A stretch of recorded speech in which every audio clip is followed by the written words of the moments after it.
हे राम। दुआ है प्यारे मित्रों, कबीर साहब का दोए। पड़ी पड़ी के पत्थर बया, लिख लिख भया जो ईट, कहे कबीर प्रेम की लगी न यको छीट।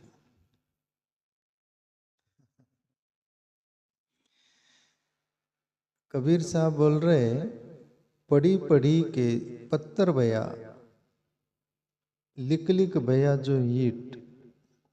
बोले पढ़ पढ़ के पत्थर जैसा जीवन हो गया। एक दुआ है ना कबीर का,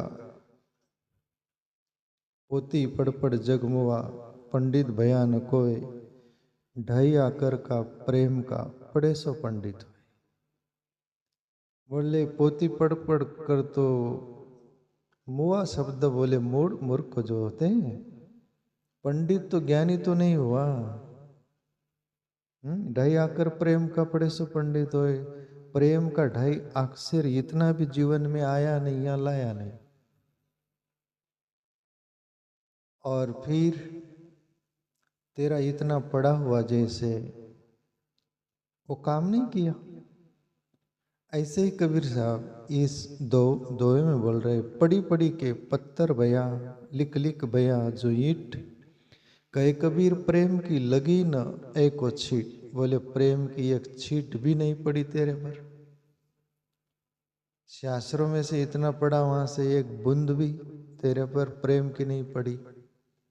और इतना लिखा, कविता लिखा, जो भी कुछ लिखा, बहुत सारा लिखा दुनिया के लिए या कुछ बताने के लिए बोल दो, जो भी कुछ है, पर प्रेम की छीट नहीं पड़ी।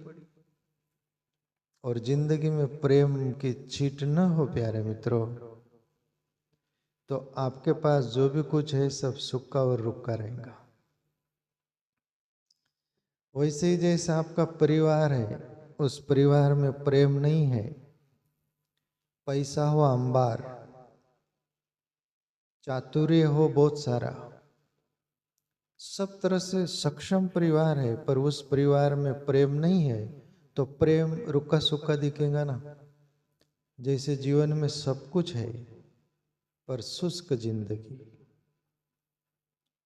दुनिया के कोने में कहीं भी जो भी होगा, कोई भी होगा, सबके जीवन में यदि प्रेम नहीं है हर बात के लिए, तो वहां पर दुनिया यही बोला करती कि अरे सब कुछ है पर प्रेम नहीं है उसमें।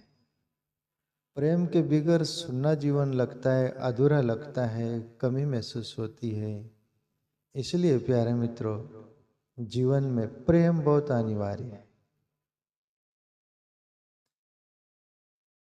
देखो, ईश्वर के प्रति हकीकत में प्रेम होगा।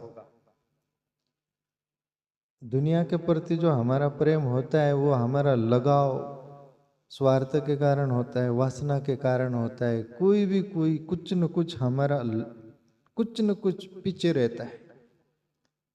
प्रेम आगे बताएंगे, पीछे कुछ होगा। तो वहां पर सच में सच्चा प्रेम नहीं प्रकटता है ना। और प्रेम यदि होगा ना जीवन में, तो अपने को हर कोई बात बोझ नहीं लगेगी। तुम्हारा परिवार कुटुंब परिवार के प्रति प्रेम होगा ना, तुमको कुटुंब परिवार का वो भार नहीं लगेगा, बोझ नहीं लगेगा।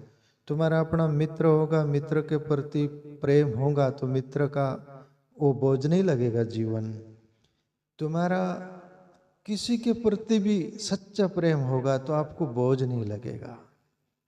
साधारण जगत में मैं एक जगह पढ़ा था, वर्षों से पढ़ा था, वर्षों की कोई बुक में।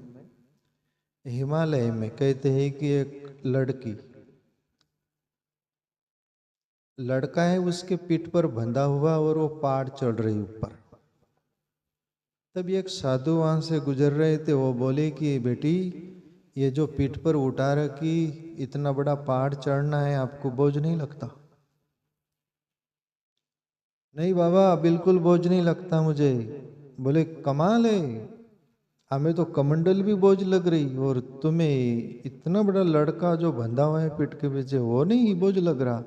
बोले बाबा बोझ नहीं, वो मेरा भाई है। बोले वो मेरा भाई है। बोले मेरा भाई का कैसा बोझ?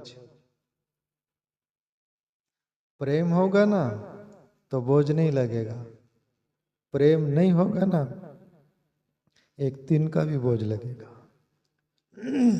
वैसे ही जैसे हाथी पर एक एक दिन का रखो तो उसको कोई फर्क नहीं गिरता, पर तीन का रखे जाओ रखे जाओ रखे जाओ, फिर एक तीन का भी हाथी सहन नहीं करता, इतने तीन के उस पर लद जाते। ऐसे ही जिंदगी में हमारा प्रेम नहीं होगा और दूसरों की कमी खामी हम देखते रहेंगे, फिर वो एक एक दिन का रखने जैसा ही है। फिर आखिरी समय ऐसा आता है ना, एक दिन का इतना भी बर्दाश्त नहीं होता। तो कहने का तात्पर्य, जहां प्रेम होगा वहां पर बोझ नहीं होगा। इसलिए कबीर साहब जैसे महापुरुष बोल रहे हैं, तुम दुनिया भर का सभी कुछ पढ़ते हो, फिर वेद शास्त्र से लेकर कोई भी कुछ भी और बहुत कुछ लिखते हो, पर तुम्हारे जीवन में प्रेम क्यों नहीं दिखता? एक रुका सूखा जीवन क्यों लगता है? और जिंदगी में प्रेम से ही जीवन चलता है प्यारे मित्रों। तुम हर कोई कार्य कर रहे ना, उसमें प्रेम है इसलिए कर रहे। मत रहने दो तो करोगे क्या? कुछ भी नहीं करोगे। हर बात के लिए प्रेम चाहिए।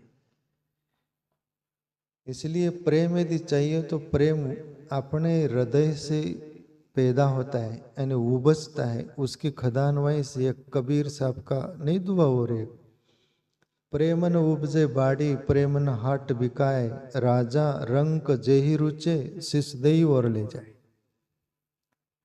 बोले प्रेम हाट बाजार में नहीं बिकता, खेती में पकता नहीं। प्रेम न उपजे बाड़ी खेत में नहीं पकता, बाजार में नहीं बिकता, पर एक जगह है बोले वहां पर वो मिलता है।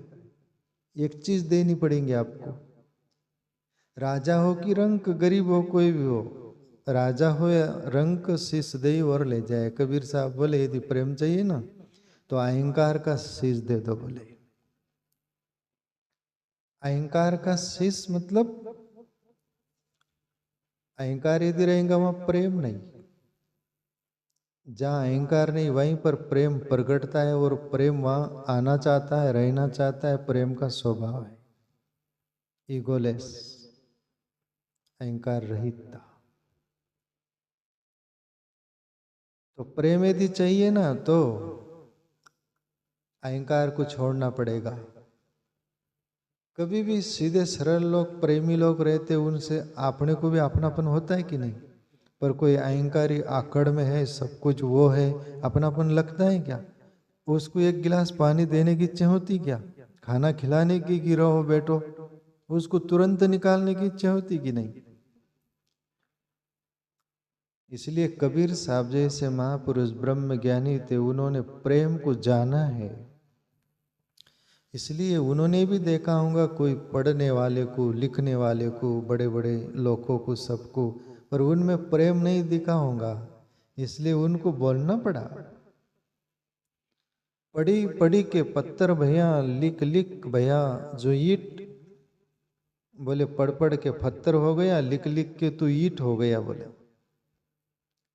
कहे कबीर प्रेम की लगी न एको छीट, एक प्रेम की छीट नहीं लगी। प्यारे मित्रों, प्रेम अपने अंदर रहेगा, दुनिया के कोने में चले जाओ, साधारण पशु से भी आप प्रेम करो ना तो कितना तुमको जीभ से चाटता है। मैं वेद में एक कहानी पढ़ा था। गुरुकुल में एक शिष्य गया है, शिष्य बनने को शिष्य बन गया है, और गुरुजी बोले कि बेटा सबसे पहले तुमको गाय की सेवा करनी पड़ेगी। बोले गुरुजी आप जो कहोगे वो मैं सेवा करूंगा। जहाँ समर्पितता है वहाँ कोई शिकायत नहीं, कोई अपना वो नहीं। और गुरुजी गाय की सेवा सौंपी और जंगल में गाय लेके जाता। और गुरुजी वो गुरुकुल से उनको कोई भोजन रोटी वगैरह ऐसा जो होता है कुछ नहीं बांध के देते थे, टिप्पणियाँ ऐसा जैसा। वो जंगल में जाता, वो गायों का दूध पी लेता और शाम को आता। और गुरुजी बोलते कि बेटे तुमको भूख नहीं लगती, हम तो कुछ रोटी वगैरह भोजन नहीं देते आपको, वहाँ क्या खाते हैं? बोले गुरुजी मैं गायों का स्तन को मुंह लगा देता हूँ, दूध पी लेता हूँ। तो बोले दूध पीना नहीं, वो तो बछड़ों के लिए दूध है। बोले तुम्हारे लिए है क्या? और बोले जी गुरुजी नहीं पीऊंगा।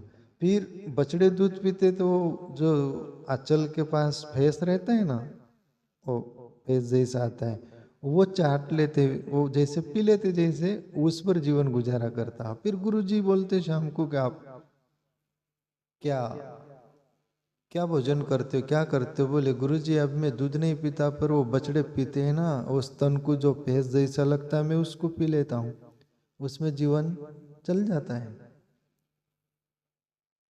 गुरुजी बोले वो भी नहीं पीना। फिर जंगल में भूख लगी तो आकावा होता है ना, आकड़े बोलते हैं वो, क्या बोलते हैं और एक शब्द उसको, मुझे जब तक मालूम है मेरे हिसाब से बोल रहा हूँ, आकावा आकड़े बोलते हैं ना वो, जिसमें से दूध निकलता है। तो उसके पत्ते तोड़कर वो दूध पीता है और वो हानिकारक होता है जीव यानी जीवन के लिए। दोनों आंख से अंधा हो गया, आंख से अंधा हो गया। वो गाय की सेवा करता था, सब कुछ गाय को पता था, पशु को भी पता रहता था प्रेम कि हमारा ग्वाला हमारा ख्याल रखता है। और वो अंधा हो गया, फिर दिन डूब गया, फिर भी वो गाय आश्रम में आई नहीं, उसके चारों ओर फिरती, उसको जीभ से चाटती। क्या हो गया तुझे जैसे? क्यों? उसको एक पशु से प्रेम था, उनका सेवा करता था सब कुछ, तो पशु के अंदर भी वो प्रेम उसके प्रति हुआ। तो प्यारे मित्रों, पशु हो कि मनुष्य, प्रेम की परिभाषा जानते हैं, एक बार दूसरी भाषा नहीं जानते, पर प्रेम की परिभाषा जानते कि नहीं? प्रेम झलकता है कि नहीं, दिखता है कि नहीं? इसलिए अपने अंदर यदि प्रेम होगा ना, तो आपको बोलने की जरूरत नहीं, कोई एक्शन करने की जरूरत नहीं, आपका प्रेम ही सब कुछ कर देगा। कबीर साहब का इतना ही इशारा कि जिंदगी में तुम जो भी हो, कहीं भी हो, कुछ भी कर रहे हो, प्रेम जीवन में लाइए।